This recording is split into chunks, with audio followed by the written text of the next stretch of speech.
En 1906, Pablo Valencia emprendió el viaje de México a California en busca del preciado oro. Sobrevivió sin agua durante una semana, 7 días enteros. Después de ser rescatado, narró su experiencia ante la sed. La saliva se espesa y al cabo de un tiempo, un nudo parece formarse en la garganta. La lengua se hincha hasta tal punto que dificulta la respiración y genera una angustiosa sensación de estar ahogándose.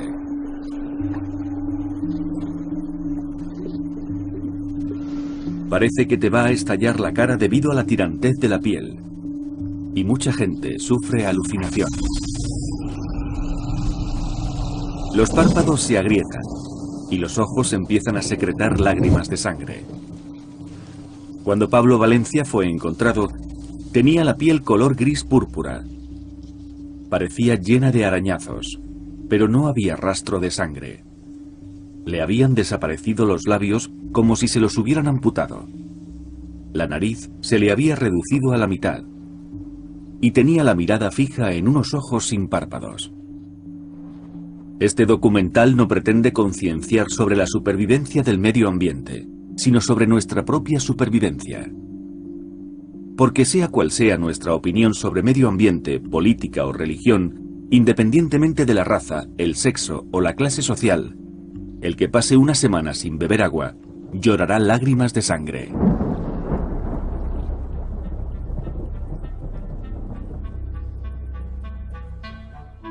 Oro azul, la guerra del agua. Cuando exploramos el universo en busca de vida, lo que buscamos es agua. Solo a partir de su forma líquida es posible la vida, del tipo que sea. El planeta azul. El único planeta conocido capaz de sustentar la vida. El único planeta conocido surcado por agua. La gestión del agua ha sido siempre un asunto primordial para los humanos. Los egipcios dependían absolutamente del río Nilo.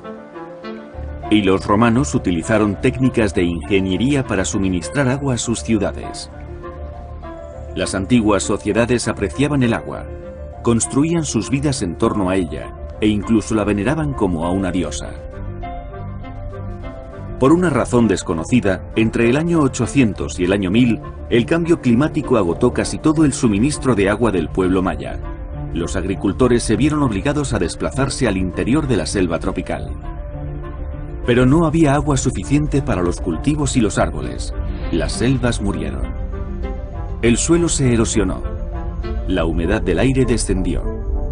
El abastecimiento de alimentos se redujo. Los líderes maya rogaron al dios de la lluvia, pero la estación húmeda trajo muy poca agua. El ciclo hidrológico se había roto. A medida que el agua y los alimentos cobraban más importancia para los mayas, menguaba el grado de civilización en las ciudades. La gente regresó a los bosques para empezar una nueva vida. Tenían la esperanza de encontrar alguna cuenca de agua. Pero no fue así. La crisis.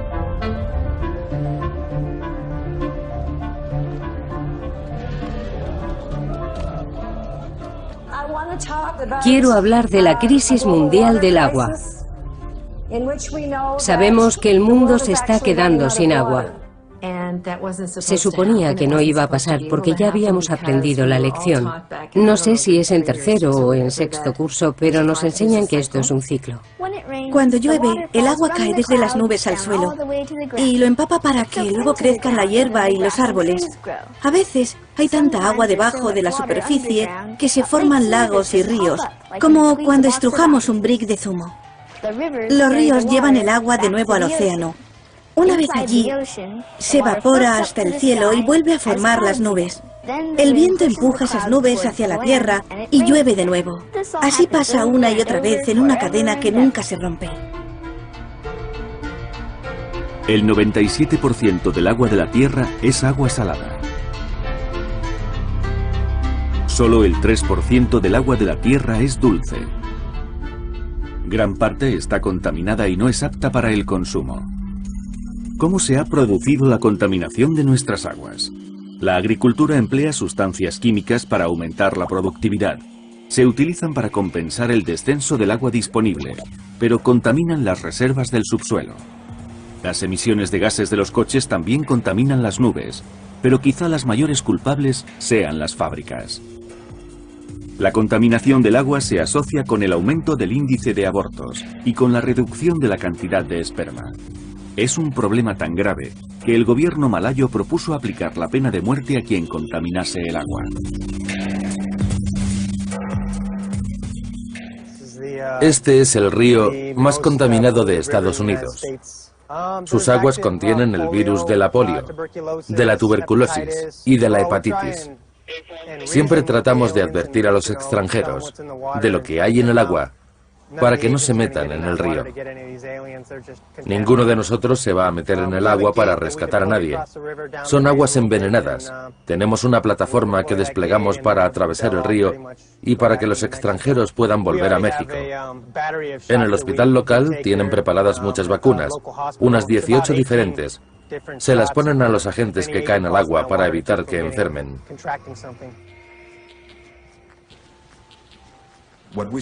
Es un río muy contaminado por culpa de los humanos.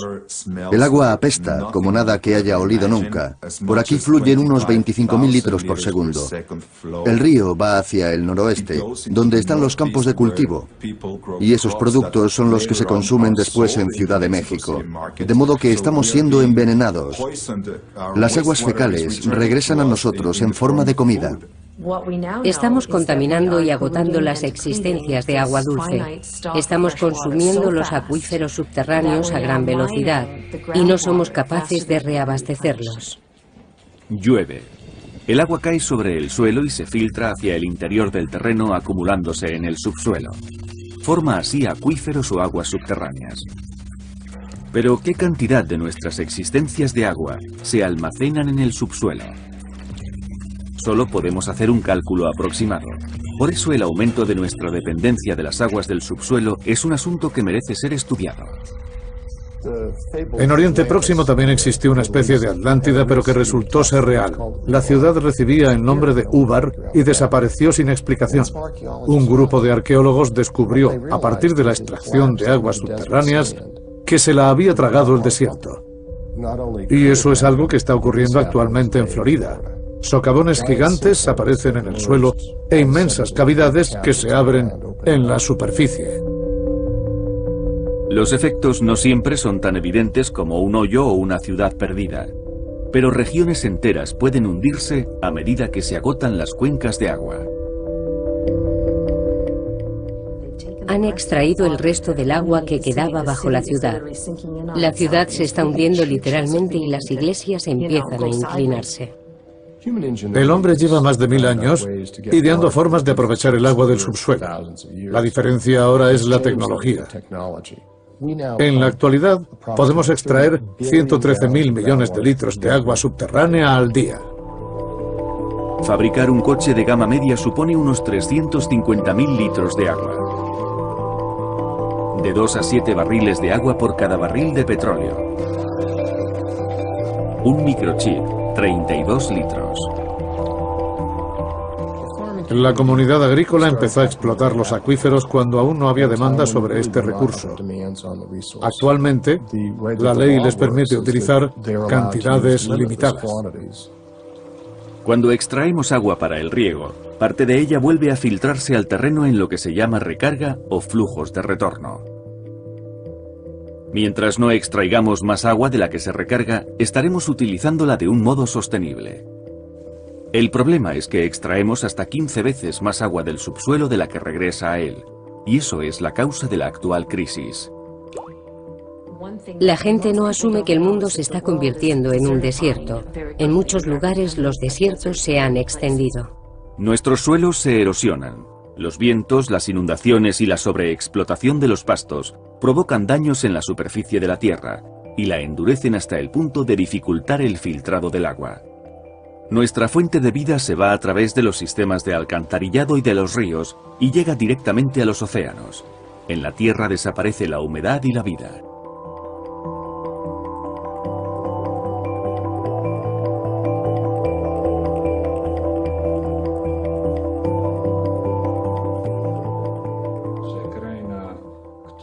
A medida que vamos desecando la tierra, su color cambia del verde al amarillo y toda el agua dulce se va acumulando en el fondo del océano. Las inclemencias del tiempo. Mientras el océano es un mundo de huracanes y tempestades, en el interior la tierra cada vez recibe menos lluvia y las tormentas son tan violentas que solo erosionan más el suelo. Nos enfrentamos a los problemas que nos enseñaron en el colegio, sobre este ciclo del agua que jamás acabaría. Técnicamente esta afirmación es cierta, pero si no puedes acceder al agua, si la extraes de un acuífero y la viertes en el desierto, o si la contaminas, la malgastas inútilmente. Eso es lo que debemos entender. No hay lugar en el mundo donde podamos escapar de esta realidad. Los países ricos tardarán más en sufrir las consecuencias, pero hay zonas donde ya las están sufriendo y nadie escapará de la crisis del agua. Si hay algo que vaya a afectar a nuestras vidas es eso, la preocupante escasez de agua. Vemos nuestros lagos llenos de agua y pensamos, ¿dónde está el problema? Hay muchísima agua, pero si el lago se secara, ya no habría más agua. Tenemos que empezar a abordar el asunto de las fuentes renovables, las que proceden del ciclo hidrológico. Estamos llegando a una situación en la que cada vez hay menos fuentes renovables. Con la ayuda de los expertos en el tema deberíamos calcular cuánta agua queda exactamente, cuáles son las fuentes renovables y cómo definirlas. Esa es realmente la tarea más urgente, averiguar cuáles son los límites y respetarlos.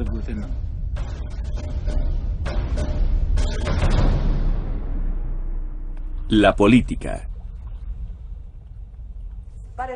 Nuestros gobiernos, en lugar de unirse y decir, bien, tenemos un tiempo limitado para encontrar una solución, han entregado el poder a las grandes compañías de gestión del agua, y éstas pretenden crear una especie de cártel.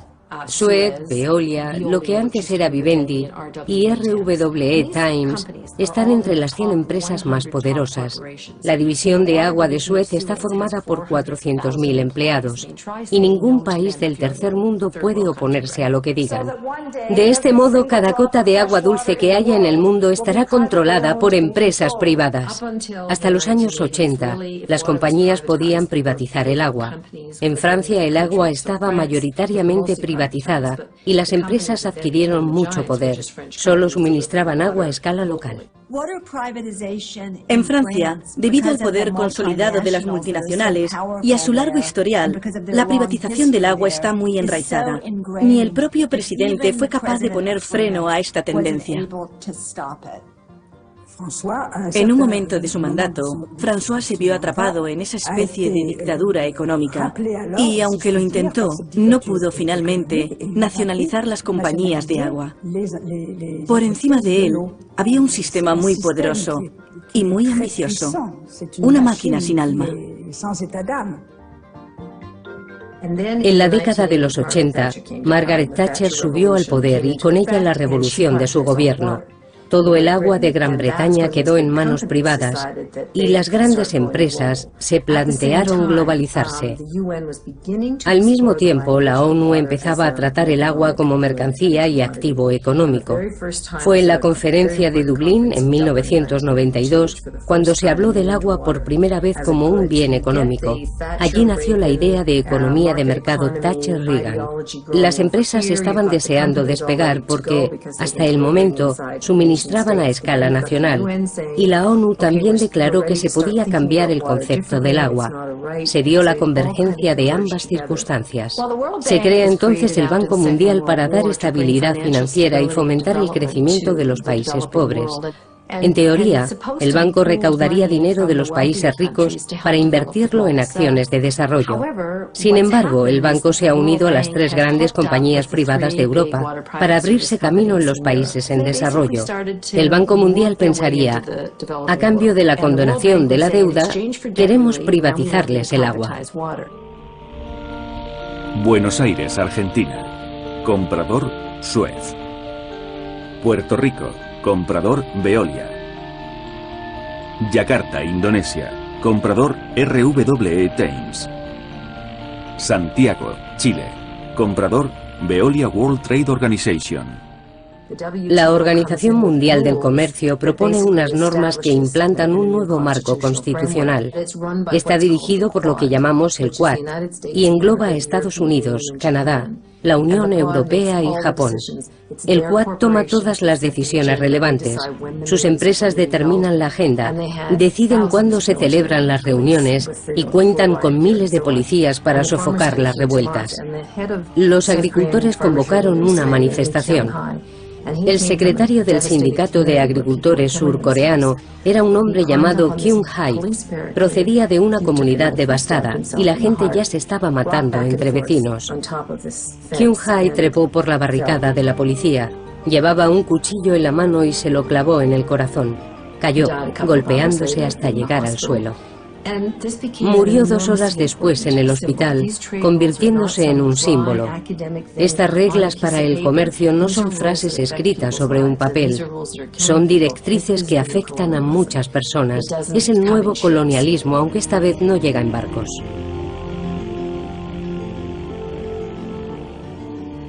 El alcalde de Grenoble decidió privatizar nuestras aguas en beneficio de la empresa Lyonnais de Suez. Por supuesto, todos los servicios públicos son mucho más baratos que los privatizados. No hay un solo lugar en el mundo donde las tarifas del agua no hayan subido. No existía una razón lógica para privatizar un servicio que, hasta ahora, estaba funcionando tan bien. La decisión de privatizar el agua respondía únicamente a fines lucrativos personales. Así compraron al alcalde de Grenoble. No apruebo el control del gobierno en la mayor parte de los sectores. Yo he trabajado para el gobierno federal y para el estatal y conozco el nivel de corrupción que hay. Varios senadores que han sido inculpados en Alaska por casos de corrupción relacionados con el petróleo. Pero, ¿hasta dónde han llegado? ¿Hasta unos miles de dólares? El problema no es el dinero, es el poder.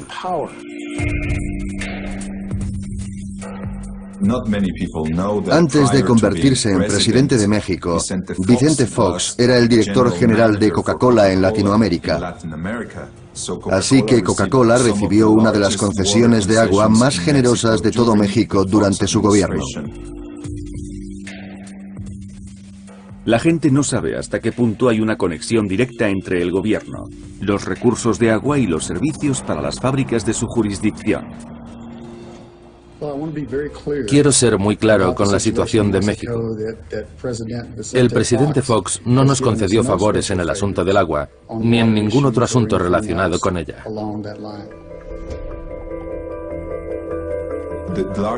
La mayor concesión del gobierno fue para una planta de embotellamiento de Coca-Cola. Utilizaba tanta agua como quería. Podríamos decir en ese sentido que Coca-Cola gobernaba México. Pensemos, por ejemplo, que Wall Street decide que esta es la mercancía en la que hay que invertir durante los próximos 50 años. A lo lejos hay un final, un horizonte que cada vez está más cerca para el petróleo, pero no para el agua. Al menos una docena de empresas cotizan en bolsa y comercian con agua abiertamente en el mercado de valores. Eso no existía antes y ahora está en pleno apogeo. Los cazadores de agua pretenden encontrar una fuente de agua que explotar y que no cueste mucho dinero purificar. El problema es conseguirla y conservarla. Cada vez que cambia el gobierno de un país, los acuerdos vuelven a negociarse. Y cuando se trata del agua, que es propiedad de alguien con quien tienes un contrato, ya no es mercancía segura. La única manera de que sea segura es fabricarla mediante desalinización. Para algunos, depender de la desalinización en el futuro no es una mala opción. Solo los países ricos, el Banco Mundial o las grandes empresas, o la combinación de los tres, podrían construir plantas desalinizadoras. Lo que realmente sucederá es que las grandes empresas se beneficiarán de las aguas contaminadas. No les interesa que los contaminantes dejen de verterse al agua. Pretenden crear un sistema en el que ellos ofrecerán una carísima tecnología para depurar el agua contaminada. El agua es el producto de un proceso, y ese proceso es propiedad de las compañías. ¿Quiénes acaban dirigiendo las plantas de diésel? El agua es fuente de vida, y esas plantas de diésel son la manera de acceder al agua. Pero si recaen en manos privadas o en manos de los gobiernos, entonces ellos controlarán nuestras vidas. El agua es una magnífica inversión. Pagamos por las botellas de agua y podríamos llenarlas gratis con agua del grifo. La diferencia entre el agua embotellada y el agua del grifo es casi siempre insignificante.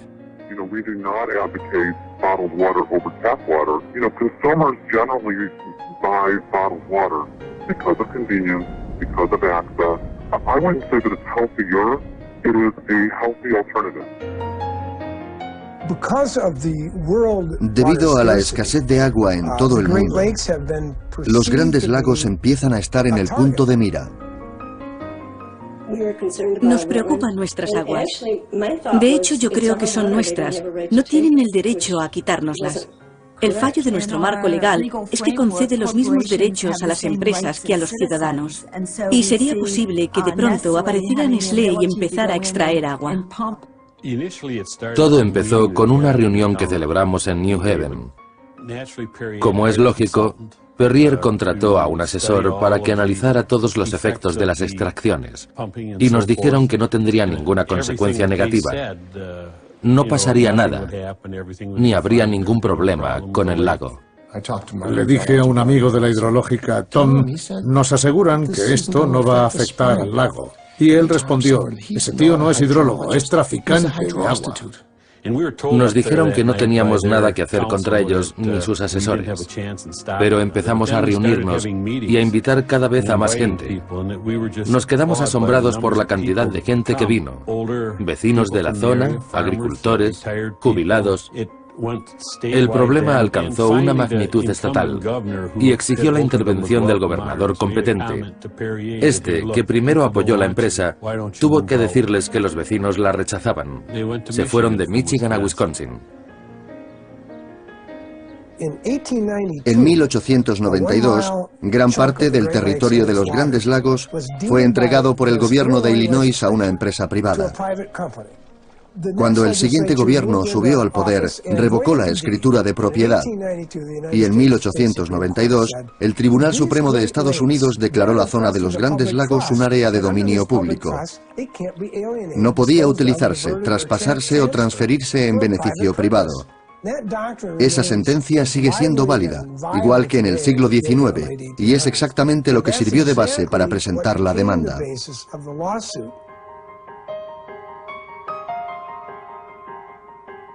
MCWC estaba aún esperando respuesta cuando Nestlé empezó a enviar cartas a los miembros de la asociación.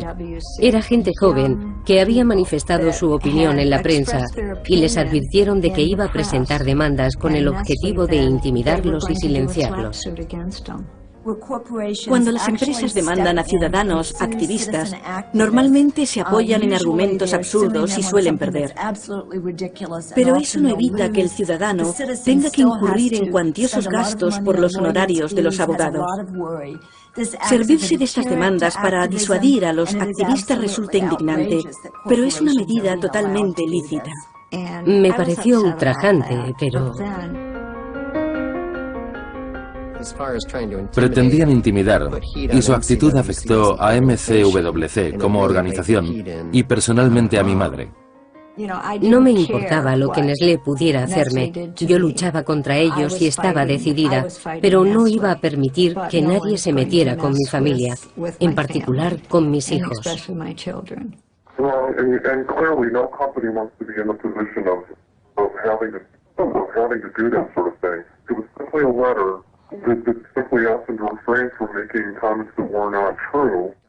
Hubo unas 3 o 4 audiencias públicas. Nestlé se mantuvo a la espera. Había prensa, había televisión. Yo solo di mi opinión o dije verdades basadas en hechos. Así que fue muy duro conocer sus intenciones. Yo pensé, prefiero morir antes de que se salgan con la suya. Entonces Nestlé vino a Farris a hacer una presentación y mi hijo Chris estaba allí. Me llamo Chris Weir. Pensé que lo mejor era defenderme públicamente y cuanto antes. Recibí una carta que decía que yo, Chris Weir, estaba acusado por hacer declaraciones difamatorias y por calumniarme. Es muy duro para una madre vivir eso. Bueno, Chris, si quieres contestar brevemente, pero me gustaría que la gente planteara preguntas sobre el proyecto, no preguntas personales.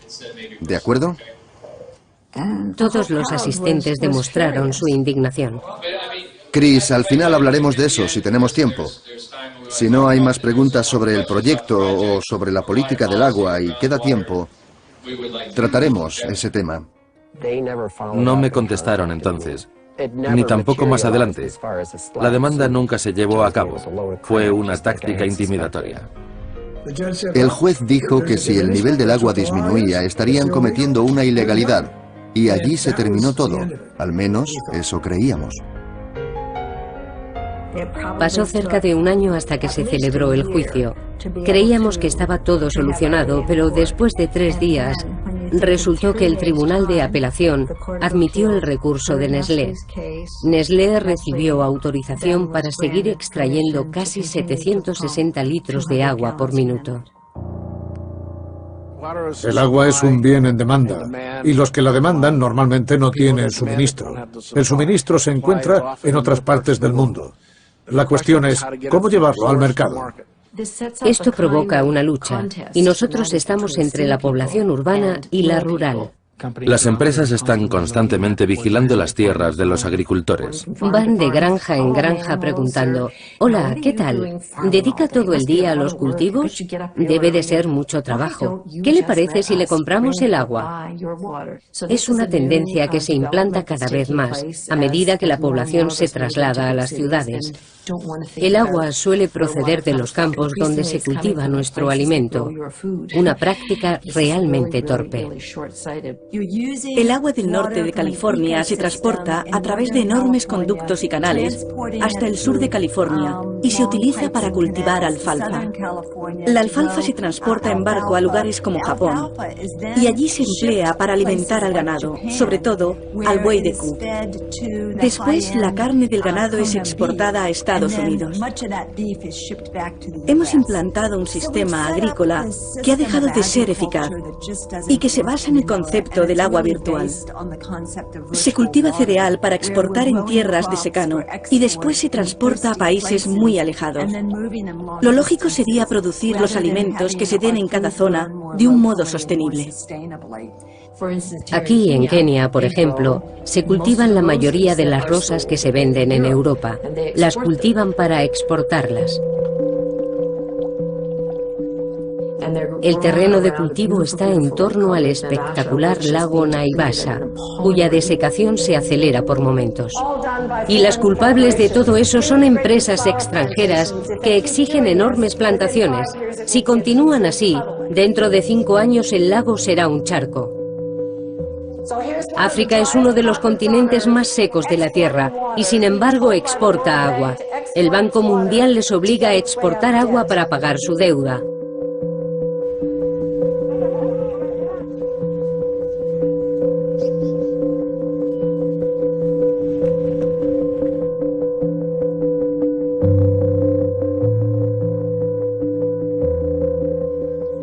Es un robo, es casi una forma de asesinato. Joan Thorpe Ruth era realizadora de documentales y fue nominada a los Oscar. Como conservacionista de la riqueza de África, vivía en Kenia e invirtió grandes esfuerzos por salvar el lago Naivasha. Joan estaba durmiendo cuando sus asesinos rompieron la ventana más próxima a su cama. Ella se despertó y trató desesperadamente de protegerse con las mantas y de enfrentarse a los 3 hombres. Los hombres dispararon sus rifles de asalto AK-47 desde el otro lado de la ventana. Dejaron la habitación destrozada y las cortinas llenas de agujeros. 2 balas alcanzaron a Joan en la pierna, otra en la cadera. Joan se arrastró hacia el baño para tratar de detener la hemorragia con la manta, pero murió desangrada. Allí donde un río que fluye en libertad, las compañías ven una fuente de ingresos, una materia prima que explotar, como si se tratara de petróleo. Ya se está consolidando la nueva generación, la de las guerras del agua. Las guerras del agua. El símbolo chino del agua no solo significa agua, también control. En mi opinión, eso tiene un significado muy profundo, porque saber controlar el agua es ahora la base del poder. La palabra rivales deriva de la palabra latina rivus, río. Los rivales eran pueblos situados cada uno en una orilla. Y cuando la tecnología avance, podrán extraer agua de la atmósfera, sacarán agua del cielo y desaparecerán las nubes. Nos las robarán. New techniques for controlling the weather are being tried. When conditions are right, rain is made to fall by seeding clouds with dry ice or silver iodine. Eso sucede ya en China, donde puedes pagar a un avión para que surque el cielo y provoque la lluvia antes de que la nube llegue al siguiente pueblo. Así se crean muchos enfrentamientos y aumenta la tensión política.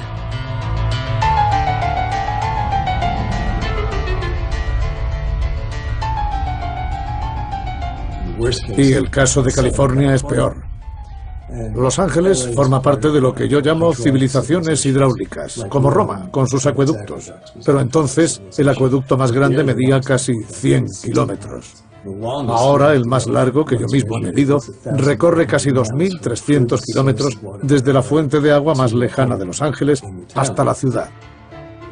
Además, Los Ángeles no se ha planteado cuál debería ser el límite. No les interesa que exista. En Los Ángeles viven 18 millones de personas.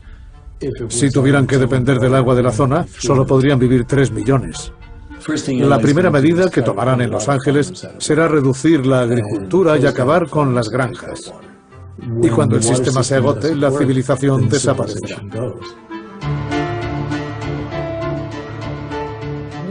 Una de las guerras por el agua más violentas se libra en torno al río Kaveri.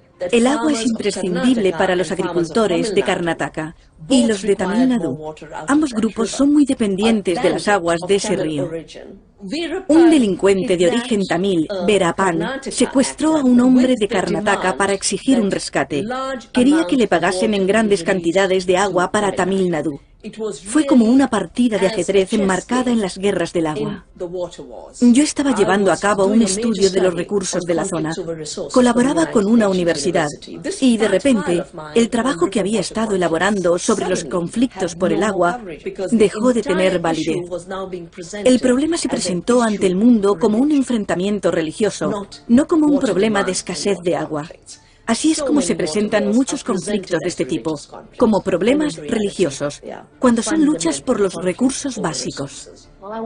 Quiero hablar de Bolivia, el país más pobre de Sudamérica. Hace varios años el Banco Mundial se negó a concederles un préstamo de 25 millones de dólares. Era para financiar un programa de una cooperativa de aguas, y Bolivia tuvo que vender sus sistemas de agua a una subsidiaria de Bechtel. Los precios del agua en Bolivia se encarecieron más que los de la comida. Esta historia habla de cómo se levantó el pueblo de Bolivia ante este abuso.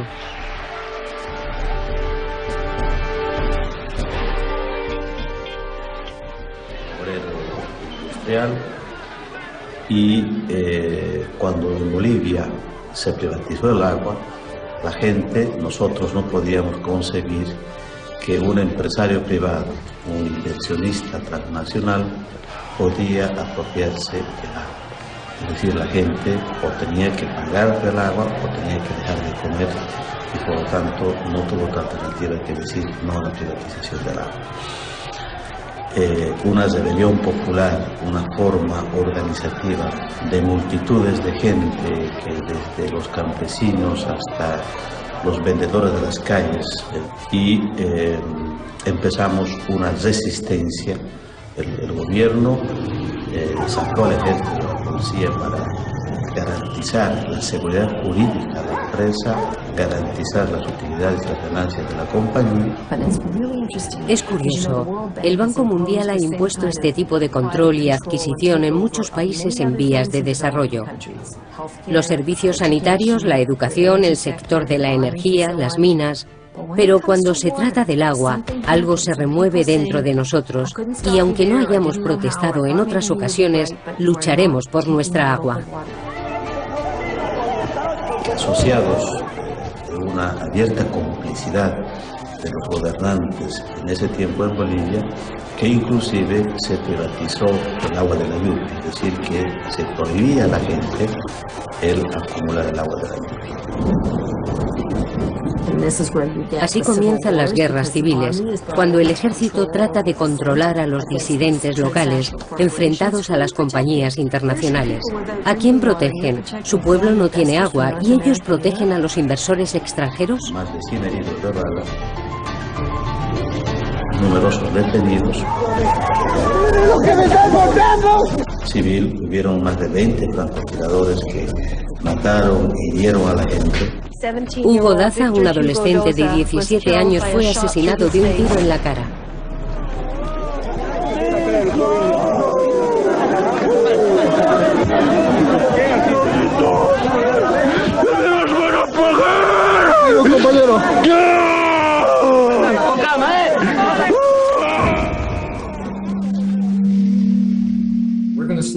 Dentro de poco veremos una fotografía geopolítica completamente nueva y surgida aquí.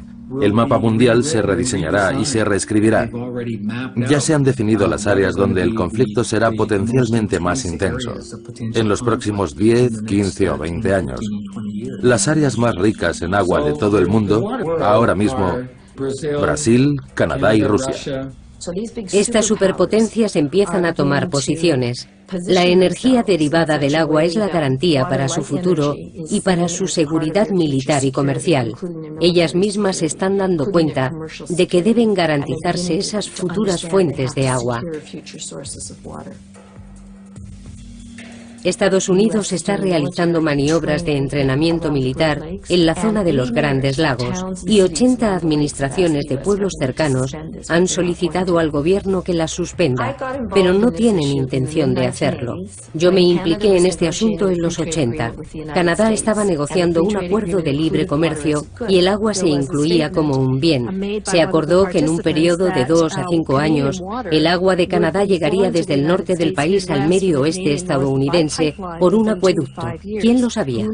Querían trasladar esa agua a un megacráter en las rocosas para convertirlo en una especie de inmensa reserva. Nadie se levantó en nuestro país contra Estados Unidos para reivindicar nuestra agua. Estados Unidos consideraría esa protesta muy grave, tanto como si colocáramos misiles a lo largo de la frontera con su país. No tolerarían algo así. En el nuevo marco internacional, donde el agua recibe el mismo trato que el petróleo, la protección de ese bien se garantiza a través de la defensa militar. Parte de Brasil se asienta sobre uno de los acuíferos más grandes del mundo, el Guaraní. Se trata de una de nuestras principales fuentes de agua dulce en el futuro. Recientemente, Estados Unidos ha establecido una base militar justo en la frontera con Paraguay. Como saben, en Estados Unidos también se enfrentan al problema de la escasez de agua, de modo que este asunto cada vez adquiere más importancia en su agenda de política exterior. El exsecretario de Defensa, Donald Rumsfeld, emprendió una misión secreta a una serie de lugares en Sudamérica, Paraguay entre ellos. Pretendía tantear la situación y averiguar si era posible aumentar la presencia de fuerzas estadounidenses en la zona.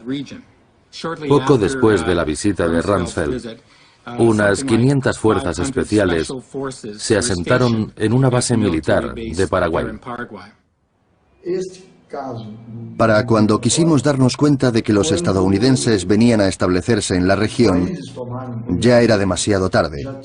El Parlamento de Paraguay ya lo había aprobado. Sin duda ninguna, esa región del planeta se convertirá en el Oriente Medio del agua en el futuro. Los estadounidenses se conducen siempre del mismo modo. y principalmente su gobierno abordan todos los problemas desde una perspectiva económica, militar y depredadora. Y cuando se encuentran con algo que no pueden conseguir con palabras, emplean la fuerza. Este enfoque económico a tan corto plazo es el mismo que adoptaron para la guerra de Vietnam y la guerra de Irak. ¿Qué más hace falta? ¿Acaso no han aprendido aún la lección?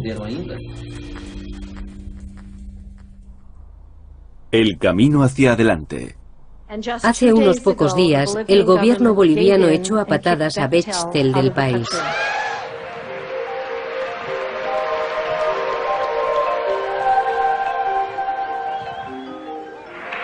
El humilde pueblo boliviano, encabezado por un hombre de 45 años, echó a una de las compañías más grandes del mundo. La acusaban de comportamiento criminal. Bueno, 2 días después de la victoria popular, yo tuve la posibilidad de viajar a Washington. Primera vez en mi vida que salí a Estados Unidos. Segunda vez en mi vida que salía fuera de mi país. Este zapatero de Cochabamba, Bolivia, pronunció uno de los discursos más conmovedores que he oído. Solo somos dueños del agua y del aire. The only thing that is ours anymore is our water and our air. Posibilitó la pérdida del miedo que se tiene frente a los poderes constituidos económicos, financieros, políticos y militares. Es que la única fuerza capaz de transformar el mundo, capaz de transformar la sociedad, es esa capacidad de unidad, de organización y de movilización de la gente frente a cualquier poder. El auditorio quedó tan conmovido que no se conformaron con aplaudirle. Se levantaron de las sillas. Fue una ovación impresionante que no terminaba nunca. Fue un momento estelar porque venía de una escabrosa historia, una historia real. Nos estamos quedando sin agua y no tendría que ser así. Pero aún no es demasiado tarde. La Tierra tiene un poder de recuperación increíble. Su capacidad para renovarse es asombrosa. La mejor manera de luchar contra la privatización del agua es garantizar el acceso de todo el mundo al agua. De ese modo se elimina la necesidad de comercializarla. A pesar de lo que digan las grandes compañías, la solución es muy sencilla: devolver el agua a su ciclo natural y dejar que la tierra se irrigue con agua de lluvia. Nosotros estamos ofreciendo una solución muy sencilla y muy barata. Todos los años invitamos a jóvenes y voluntarios a un campamento de verano. Pasan aquí cerca de 2 semanas y son un gran apoyo para nuestra asociación. Vienen entre 100 y 400 personas que se dedican a construir pequeñas presas de madera en los arroyos y preparan los abrevaderos para acumular el agua. Esperamos que con eso nuestro planeta amarillo vuelva a ser verde. Eso puede traer la lluvia a países en sequía porque fomenta la creación de nubes y de agua en la atmósfera. Además, esto nos permite crear muchos puestos de trabajo en los países pobres de todo el mundo. La alternativa azul constituye una solución sencilla y barata a un problema muy complejo. Francamente, ese es el único antídoto contra la desalinización. Es el tipo de actitud que debemos asumir para reconstruir los sistemas de agua subterráneos. Debemos dejar de recurrir a los acuíferos y no extraer más agua de un modo tan inconsciente. En Estados Unidos, la mayor parte del consumo de agua se destina a la agricultura, así que la solución al problema pasa por revisar nuestros métodos agrícolas. La eficacia del agua en la agricultura hidropónica es de 20 a 30 veces superior que en los cultivos en el exterior. Este sistema consiste en verter el agua directamente en la base de la planta a través del goteo o microirrigación. Por ejemplo, podemos criar tilapias en cautividad y cuando crecen emplear esa agua rica en nutrientes para regar los cultivos. El exceso de agua que llega a la raíz se recoge y vuelve a utilizarse para los peces, es decir, se reintroduce en el sistema. Estas tecnologías son las que salvarán el planeta en el próximo siglo. Cuando era pequeño, no pensaba en eso. Creía que todo el mundo iba al colegio que a todo el mundo le regañaban sus padres. En mi colegio hacíamos campañas, apoyábamos la lucha contra el cáncer y se recaudaban fondos para países en desarrollo. Un lápiz cuesta un penique. Por 5 peniques puedes comer un día. Enseñábamos cosas así. Y entonces dijo que por $70 se podía construir un pozo, pero allí moría mucha gente por carecer de agua potable. Les costaba creerlo, se quedaron perplejos. ¿Cómo te puedes poner enfermo por beber agua? ¿No tienen que beber? Entonces le preguntamos, si no tienen agua corriente, ¿dónde van para conseguirla? Nos dijo que a veces recorrían hasta 3 kilómetros de distancia. Conté los pasos que había desde mi clase hasta la primera fuente, y no había más de 10. Pensamos, qué encanto. Quiere construir el pozo. Vamos a cenar. Era tan pequeño que no nos lo tomamos en serio. Y entonces soltó. Hay personas que mueren porque no tienen agua y no hacéis nada por ayudarles. Unos días más tarde, conseguí que me hicieran caso y me propusieron un modo de ganar ese dinero, cortar el césped. Jamás pensamos que seguiría firme en sus propósitos. Dibujé un termómetro que gradué del 0 al 70. Quería explicarle el tiempo que le llevaría a conseguir esa cantidad. Tardé 4 meses en reunir los $70 y los llevé a una ONG dedicada a construir pozos. Me miraron como diciendo, bueno, cuesta un poco más de $70. Me sentí fatal. Vino muy decepcionado porque construir un pozo no costaba $70, sino 2.000. Me dejó sorprendida y pensé, si en vez de 70 le hubiera dicho 2.000, quizá hubiera tratado de conseguirlos igual. Es demasiado para un niño de 6 años. Empecé a hablar en mi barrio y a recaudar dinero, y creamos la fundación El Pozo de Ryan. Conseguimos recaudar $2 millones que, hasta el momento, han servido para construir 266 puntos de abastecimiento de agua. Hemos ayudado a 500.000 de personas. Todo el mundo da el acceso al agua, por supuesto, pero habría que crear una comisión para los temas relacionados con el agua. Piensen en el cambio climático. Hay grupos trabajando en este campo desde hace 20 años y han tardado mucho en concienciar a la gente y en promover los cambios legislativos imprescindibles para atajar el problema. Y el tema del agua exige el mismo esfuerzo.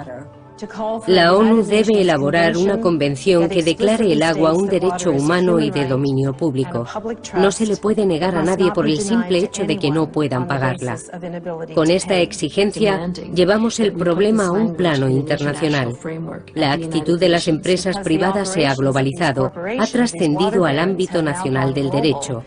Debemos dotar al mundo de un instrumento internacional que controle estas empresas. Estamos hablando de un asunto de vida o muerte, pero es necesario arriesgarse. A veces será peligroso, pero tenemos el poder del pueblo de nuestro lado. A pesar de la disconformidad de los habitantes de Freeport, la empresa embotelladora Poland Springs construyó una planta en su territorio. Para apaciguar el descontento, Poland Springs regalaba una caja de botellas de agua a los 50 primeros vecinos que visitaran sus instalaciones. Liderados por Howard Dearborn, un republicano de 80 años y dueño de un supermercado local, los ciudadanos vertieron el agua de las botellas en la laguna del Lovewell, de donde había sido extraída. El proceso judicial costó más de $1 millón. Hemos aprendido y hemos desarrollado nuevas formas de recaudar fondos, pero deben comprender que somos ciudadanos normales, vivimos día a día, y esto es algo muy complejo para nosotros. No sé si habrá algún activista dentro del grupo. Cuando procedes de las bases, los legisladores no te ven como un activista. Creo que esa es la ventaja, lo que tenemos a nuestro favor, porque no pueden acusarnos de estar todo el día protestando. Seguramente lo que resulte de esto ya no nos afectará a ninguno de nosotros porque estaremos muertos. Pero luchamos por nuestros hijos y nuestros nietos. Y si no hacemos algo para salvar la situación, ¿qué quedará? Lo importante es que esa gente está ahí. Republicanos, demócratas, todos están unidos y eso es admirable. Porque si el dinero empieza a ser más importante que el agua, ¿a dónde llegaremos? Después de aquello, el alcalde de Grenoble fue sometido a juicio y condenado a una pena de cárcel. Nos hemos creado enemigos muy peligrosos. Pero como decía mi madre, la gente fuerte tiene enemigos fuertes. La protección del agua no solo debe producirse a escala gubernamental ni a escala global. Nosotros, como pueblo, debemos proteger el agua del siglo XXI. ¿De cuánta agua dispongo? ¿Cuánta me pertenece? Deberíamos saber eso, igual que sabemos el nombre de nuestra ciudad.